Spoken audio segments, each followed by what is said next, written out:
B. എന്താണ് MHB? നിങ്ങളെല്ലാവരും flight travel ചെയ്തിട്ടുണ്ടോ? ഇതിൽ കുറച്ച് പേരെങ്കിലും ട്രാവൽ ചെയ്യാത്തതായിട്ടുള്ള ആൾക്കാരും കാണും.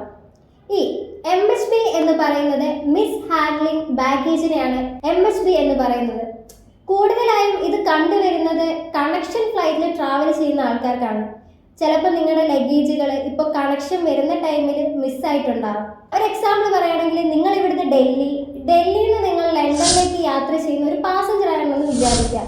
അപ്പോൾ നിങ്ങൾക്ക് ഡൽഹിയിൽ ചെന്നു, ഇപ്പോൾ ടെർമിനൽ മാറിയാണ് നിങ്ങൾക്ക് ട്രാവൽ ചെയ്യണമെന്നുണ്ടെങ്കിൽ നിങ്ങൾ മൈൻഡിൽ ഇങ്ങനെ ആലോചിക്കും, ദൈവമേ എൻ്റെ ലഗേജ് എടുക്കണോ അതോ ലഗേജ് അടുത്ത ഫ്ലൈറ്റിലേക്ക് ആക്കി തരുമോ എന്നുള്ള കുറേ കൺഫ്യൂഷനുകൾ കാണും.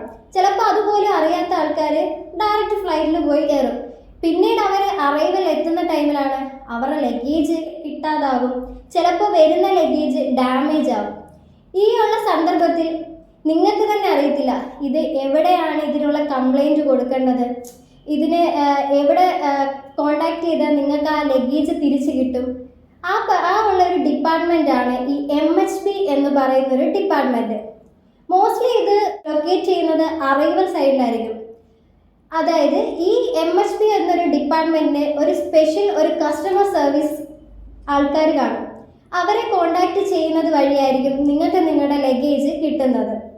അതായത് നിങ്ങൾ കംപ്ലൈൻറ്റ് ചെയ്യുന്ന ടൈമിൽ അവരൊരു കംപ്ലൈൻറ്റ് ഫോം നിങ്ങൾക്ക് ഫില്ല് ചെയ്യാനായിട്ട് തരും.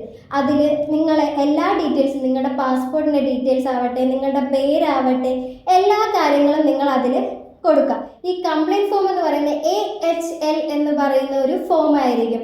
അത് നിങ്ങൾ ഫില്ല് ചെയ്ത് ഈ കസ്റ്റമർ സർവീസിലുള്ള ആൾക്കാരുമായി നിങ്ങൾ കോൺടാക്ട് ചെയ്യുമ്പോൾ തന്നെ നിങ്ങളുടെ ലഗേജ് അവർ തന്നെ കണ്ടെത്തി തരികയും അവർ തന്നെ നിങ്ങളുടെ വീട്ടിലേക്ക് ഡെലിവറി ചെയ്യുകയും ചെയ്യും. ഇതാണ് മിസ് ഹാൻഡ്ലിംഗ് ബാഗേജിൻ്റെ ഡിപ്പാർട്ട്മെൻറ്റിൻ്റെ മെയിനായിട്ടുള്ള പ്രൊസീജിയേഴ്സ് എന്ന് പറയുന്നത്. ഓക്കെ, അടുത്തൊരു ടോപ്പിക്കുമായി നമുക്ക് വീണ്ടും കാണാം. ബൈ.